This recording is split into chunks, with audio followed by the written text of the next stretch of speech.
Hey everybody, what up? It's your boy, Snake Eater. I have been busy. Busy with what? Busy with this. Look at this cute little shit. Look at her. Look at this cute little turd. Oh, I love her. She's adorable. Me and my fiance had our very first child, our baby girl, and she's a month old now, and I have had no energy, no motivation, no time to make videos or play video games. I might get 1 or 2 hours to play video games here or there, but for the most part, all my focus and attention is on baby and baby mama and whatever she needs. And today I want to talk about my 2023 Black Friday Cyber Weekend video game haul. Last year, if you remember, I also made a video just like this. And last year I went crazy. I bought like over 10 games. Obviously I did not go as crazy this year because I have to be more responsible with my finances because I found this cute little shit at the hospital and took her home. Video games aren't a high priority in my life anymore, so I gotta be a responsible dad. Alright, I want to split this video into 2 parts. I want to talk about the games I bought this year and also look back and see the games I bought last year too. So as you can see, I bought 4 games this year. Metal Gear Solid Master Collection Volume 1 Day 1 Edition from GameStop for $40. Then I have Hogwarts Legacy on the PS5 for $30. Then I have GTA Trilogy, the Definitive Edition from Amazon for $27. Story of Seasons, A Wonderful Life, I also got that from Amazon for about $30. So in total, I spent $127 and I saved around $113. I think that's pretty good when my savings is right about the same as the amount I spent, right? That's pretty good savings. So let's get into a deep dive of each individual thing I bought. Metal Gear Solid Master Collection Day 1 Edition. I bought the digital edition on my PS5 and I pre-ordered it. I thought I'd get the pre-order bonuses, but I didn't. So I bought the Day 1 edition, but I've been waiting for it to go on sale because I don't want to buy Metal Gear Solid Master Collection twice, full price.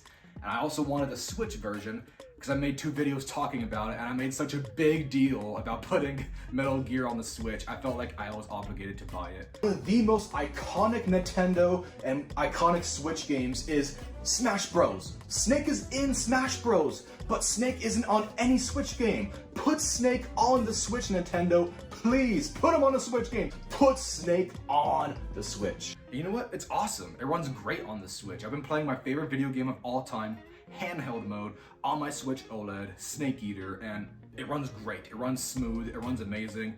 The visuals are toned down a tiny bit compared to the PS5. You can tell the visuals aren't as good, but the visuals still look great. It's amazing. And just the gameplay and everything just runs so smoothly. It surprised me. It's impressing me how well Metal Gear Solid runs on the Switch. Only one downside that I can think of is cutscenes. I do see some frame rate drops sometimes during cutscenes. We did it, guys. We freaking did it. They put Snake on the Switch. Finally, not just Smash Bros. And Fortnite. Now he has his own official game on the Switch. Snake is on the Switch. Thank you, Konami. Thank you, Nintendo. Let's wait for Volume 2, baby. Hogwarts Legacy PS5. This game was my #1 most anticipated, most hyped game of 2023. If you go back and watch my video, I talk about it.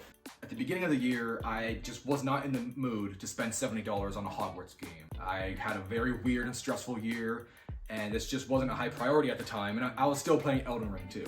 Also, I had my transgender teenage cousin that was living with me for a few months, and it just felt wrong. It didn't feel right purchasing this game and playing it in front of him. Even though he told me and he assured me, it's okay, play it, I don't care. But anyways, I finally picked it up on sale. Everywhere had it on sale for like $40, but I found it at Target for $30. That's pretty good, I think. It's a pretty good deal. Anyways, look, if you comment on my video and call me a transphobe, I'm gonna delete your comment. I'm gonna block you because I am not a transphobe, okay? I'm just a huge fucking Harry Potter nerd and I wanna play an open world Harry Potter game, okay? J.K. Rowling sucks. I fell in love with Harry Potter before I knew that she was a douche, okay? So leave me alone.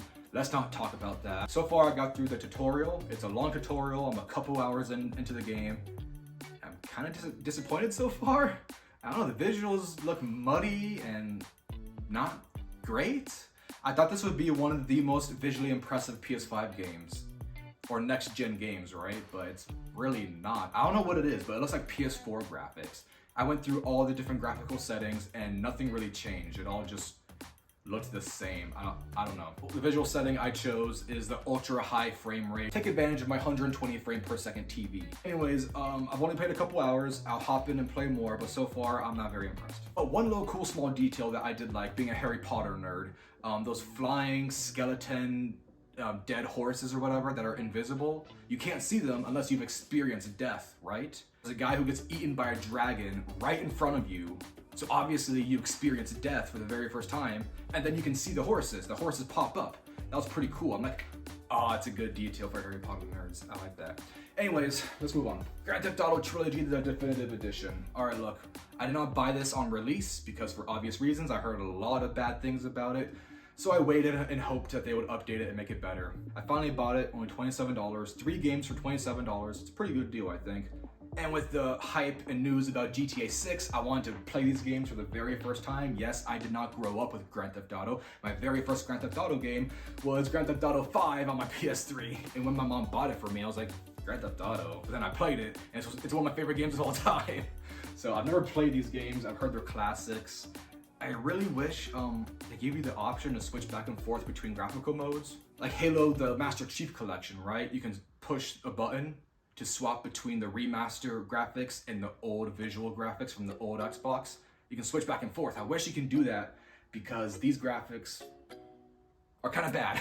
The graphics are not great. It does not feel like a remaster. It doesn't feel like a remake. The graphics are not great. I played Grand Theft Auto 3. I wanted to beat it, but I got bored. Right around the time you kill your Japanese crime boss, like you just keep going from boss to boss to boss and betraying them and killing them. And I'm just like, what is this? Where is this game going? I'm confused. And then I hopped into Vice City and realized it's almost basically the same exact game. Go here, kill this person, go there and do that. Only difference is your protagonist talks now, whoop-de-doo. I want to play San Andreas, okay? Because I want to understand the memes. The, ah shit, here we go again. Or the 2 number 9s, a number 8 with a large, 2 Cokes. I want to understand the memes, okay? I hear them and see them all the time, but I don't understand them. Let's move on.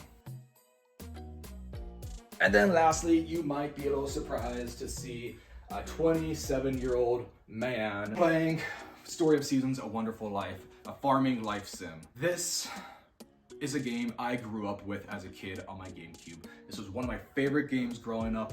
I love this game. This is my first role-playing game. My very first game where I decide what to do. There's no like linear story, there's no missions. Just do the game. Just play whatever you want, live your story, live your life. Live your wonderful life, get it? And as a kid, this blew my mind. I'm like, I can do whatever I want. I can go fish, I can go here, I can go buy animals, I can have whatever animals I want, I can marry whoever I want, I can do whatever I want, man. This game is not very good. I'm only enjoying this game purely on nostalgia, okay? Because this is a pretty good life farming sim back in like the early 2000s, but 2023, it's not very good. I'm still enjoying it because of nostalgia, but it's very lacking.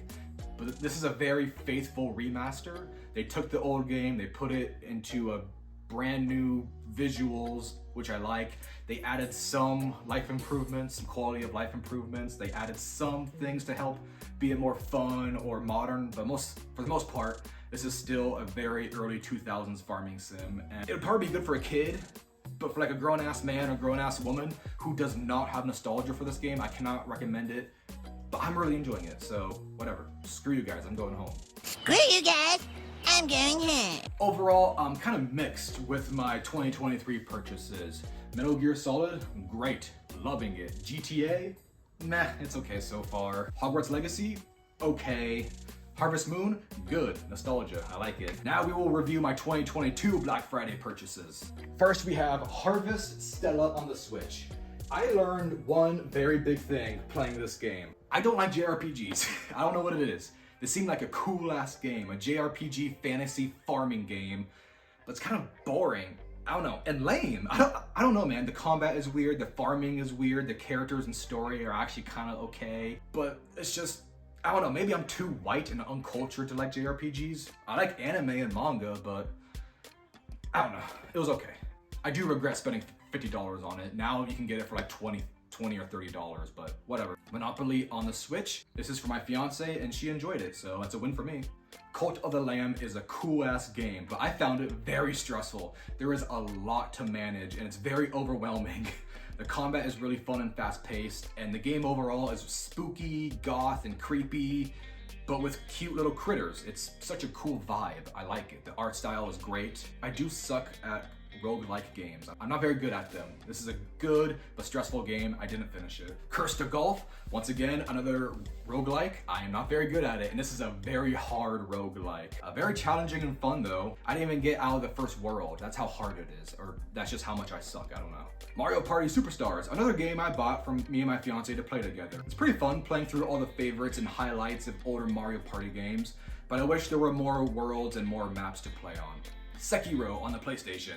Last year I played my very first From Software game, Elden Ring and Demon's Souls, and I really liked both games. And then Bloodborne was okay. Now Sekiro, I held off on playing for the longest time because I was scared, because I knew it was really hard and I heard nothing but it was hard and stressful. And also the huge monkey with the head cut off. I watched that boss fight, I watched gameplay, I was scared, but I finally played it, I really liked it. I made a whole video if you want to go into more about what I think about it. Sifu, I actually have not played this yet. I'll probably play it in 2024. I don't know, it's just one of those games that looks really cool. I bought it, but for some reason, I just can't get into it. My backlog is huge. I have so many games I need to catch up on, and now, Ratchet and Clank, another game I have not played yet. I don't know why. It's crazy, I've bought so many games and I still haven't played them yet, but I want to because I hear this game pushes the PS5 to its limits graphically and with the SSD and all that crap, I don't know. Last of Us Part 1 Remastered. I really liked it because Last of Us is a good game. So a remaster is gonna be a good game. So I don't think this game should have been full price, and they just announced Last of Us Part 2 Remaster. You can pay $10 if you own the PS4 version to upgrade. And I do own the PS4 version, so that's exactly what I'm gonna do. But why didn't they do this with the Part 1? I own the remaster and the PS3 version. Why couldn't I pay $10 to... It's a good game, moving on. Sonic Frontiers, I really liked for the first few hours, but then the more I played it, the more I slowly got more and more bored.